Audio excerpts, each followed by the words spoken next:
This clip is brought to you by SaveWithConrad.com.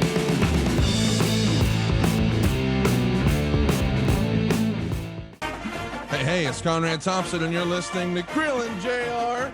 We couldn't do it without the Hall of Famer himself, the voice of wrestling, Mr. Jim Ross. Jim, how are you, man?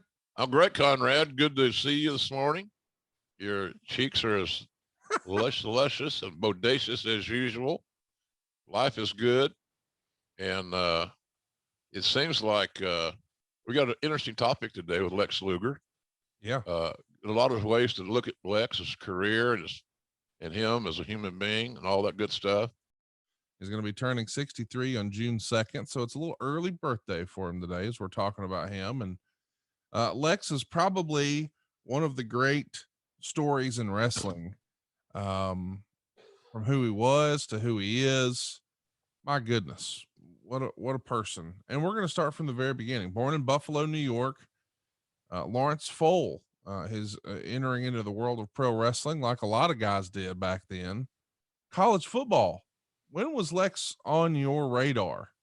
Only when he started in Florida, or did you actually remember him as a ball player? When he started in Florida. Yeah. And I knew that the Florida office was very high on him. I mean, why wouldn't you be? Look at him.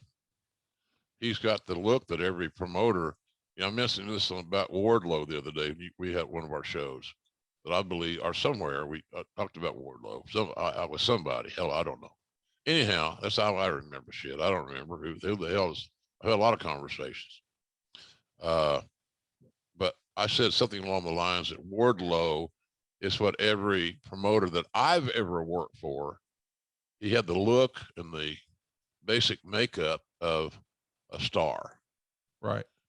I think I'm right on that. Now, will he be a star? Will he be the top guy at AEW someday? I think that he's got a good chance at it. But I believe that he's got all the tools. And Lex Luger at that time, when he started training with Matsuda, had all the tools. He had explored all of his options in football. A little cup of coffee here, a little cup of coffee there. But let's not forget that we dismiss that like it's not a big deal. Like you and I could go do that. Well, we could have had a cup of coffee and got signed. Let's mention that, though. He starts at Penn State.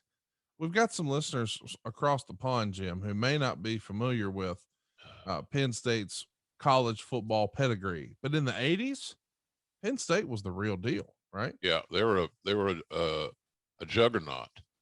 And Happy Valley was a special place. That's what they call their area. And they're in, what is that town they're in? Happy Valley. Is Happy Valley the name of the town? I don't know. That's the stadium, though. State College. Yeah. State College, Pennsylvania. So for those that aren't familiar with college football, it's a college football powerhouse. Yes. That was led for years and years by the late Joe Paterno, and who died of cancer, and amidst controversy, unfortunately. So Lex, he came out of high school with all the credentials, and again, he was big and long and tall and strong, and so but I didn't know about him until he got to the pro wrestling business. I wasn't I lived in Oklahoma, and if he went to Oklahoma, I could tell you all about it because I would have been more familiar with the topic. So, but when here's what I did know. I knew that when Lex was assigned to Hiro Matsuda, that the office was very, they were very serious that Lex was going to be a big star. And of course, if you remember, there was another guy that Matsuda trained that turned out to be a pretty good hand named Hulk Hogan. And, Matsuda punished Hogan. I think he broke his ankle or something. But Matsuda was a great guy, not because he broke Hulk's ankle, folks, because he was a good man and a hell of a hand. And I grew up hating him because he was Danny Hodges' biggest rival for the NWA Junior Heavyweight Championship. So, Lex was, he had all the tools to be recruited, signed, and then get actively be trained by arguably as good a trainer as there was in that era in the pro wrestling business. You got to get excited about saving people all those dollars. They can limousine ride and jet fly now with that extra cash. And they can style and profile with a quick 10-minute phone call right now to 425-0105. That's 425-0105. Woo! SaveWithConrad.com. Let's also mention that when things don't really work out at Penn State, it transfers to Miami University. And Miami, the U as it was the top college football program for a chunk of the 80s. But his run here comes to an end. They do a road trip to Atlanta to play Georgia Tech, and Luger is frustrated that he is not named starter by Coach Lou Saban. And in just the 5th game of the season, he snaps and trashes his hotel room, and Lex's college career is over. He bounces around the pro football scene, does a little stint in the CFL, which is a path a lot of guys took. The Rock, Ron Simmons, a lot of other guys, had their hand outside of the NFL. But then it all changes for Lex. In 1985, he meets Bob Roop at a celebrity golfing event in Florida. And of course, Roop sees what we see and arranges for him to be trained by the man who trained Hulk Hogan and Paul Orndorff, Mr. Hiro Matsuda. We haven't talked a lot about Bob Roop on our show. You got any Bob Roop stories or memories you can share with us? Bobby was a hell of a hand. He was a AAU national champion and had a very distinguished amateur record. So he was what would be classified in the territory era, Conrad, as a wrestling heel. So he would try to out wrestle you with this using his amateur skill set.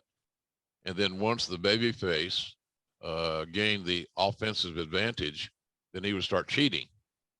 So he was a wrestling heel and a good one. And Bobby was a good, hell of a shooter. I know Watts coveted Bob.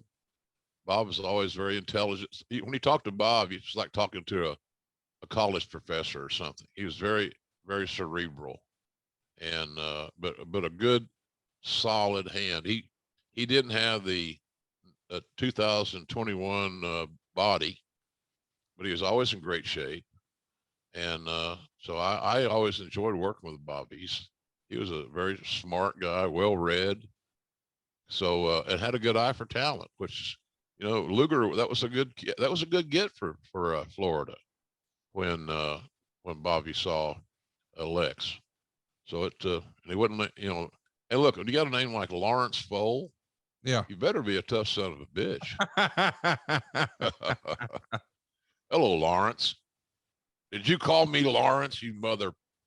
Boy, I oughta. That's tremendous. Hey, it's Conrad Thompson. Thanks for checking out the podcast here on YouTube. Be sure to hit the subscribe button and the notifications bell so you get a notice anytime we upload some new content. And go save yourself some money right now. If you're in a 30-year loan or you have credit card debt, it's not a matter of if I can save you money. It's a matter of how much. Find out right now for free at SaveWithConrad.com.